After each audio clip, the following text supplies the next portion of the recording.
Саламатсыңар балдар. Бүгүнкү сабакта сүйлөм мүчөлөрү боюнча тесттик тапшырмалар менен иштейбиз. Анда эмесе баштайлы. Асты сызылган сөздөрдүн кайсылары сүйлөмдө бирдей кызмат аткарышат? Биринчи. Өлкөнүн чоң байлыгы суу. Экинчи сүйлөм. Согушка катышкан ата-энелерге белектерди беришти. Үчүнчү сүйлөм. Эне тилсиз эл болбойт. Төртүнчү сүйлөм. Бишкек Чүй өрөөнүндө жайгашкан. Эми бул сүйлөмдөргө сүйлөм мүчөсү боюнча талдоо жүргүзүү менен аныктап алалы. Өлкөнүн чоң байлыгы суу. Өлкөнүн чоң байлыгы эмне? Суу. Сүйлөм мүчөсү боюнча баяндоштук милдет аткарды. Өлкөнүн чоң эмнеси суу? Байлыгы сүйлөмдүн ээси. Демек, э менен баяндоочтун ортосуна сызыкчанын коюлушу деген эрежебиз бар. Эгерде баяндооч атооч сөздөн болсо, анда ортосуна сызыкча коюлат дагы баяндоочтук милдет аткарып калат. Бул жерде баяндоочтук милдет аткарды. Экинчи сүйлөмгө токтололу.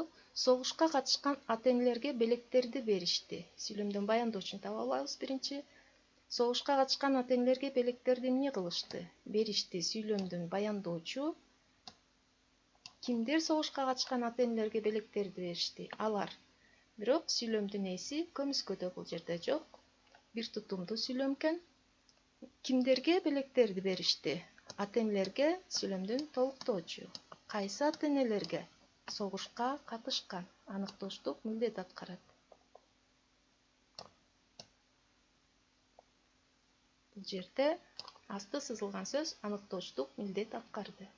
Үчүнчү сүйлөм. Эне тилсиз эл болбойт. Эне тилсиз эл эмне кылбайт? Болбойт. Эне тилсиз ким болбойт? Эл. Сүйлөмдүн ээси. Бул сүйлөмдө ээлик милдетти аткарды, асты сызылган сөз. Төртүнчү сүйлөмдө Бишкек Чүй өрөөнүндө жайгашкан. Бишкек Чүй өрөөнүндө эмне кылган? Жайгашкан. Сүйлөмдүн баяндоочу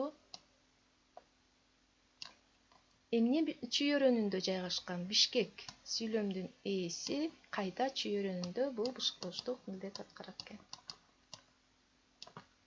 Мына ошентип төртүнчү сүйлөмдө баяндоочтук милдет аткарды. Ал эми жоопторунда А варианты биринчи, экинчи сүйлөм, Б варианты экинчи, үчүнчү сүйлөм, В варианты үчүнчү, төртүнчү сүйлөм, Г варианты биринчи, төртүнчү сүйлөмдө бирдей кызмат аткарышат деп берилген. Бул жакта карасак, биринчи сүйлөмдө баяндоочтук милдет аткарды жана төртүнчү сүйлөмдө баяндоочтук милдет аткарды. Биринчи, төртүнчү сүйлөмдөр бирдей кызмат аткарат деп туура жообу Г варианты болот.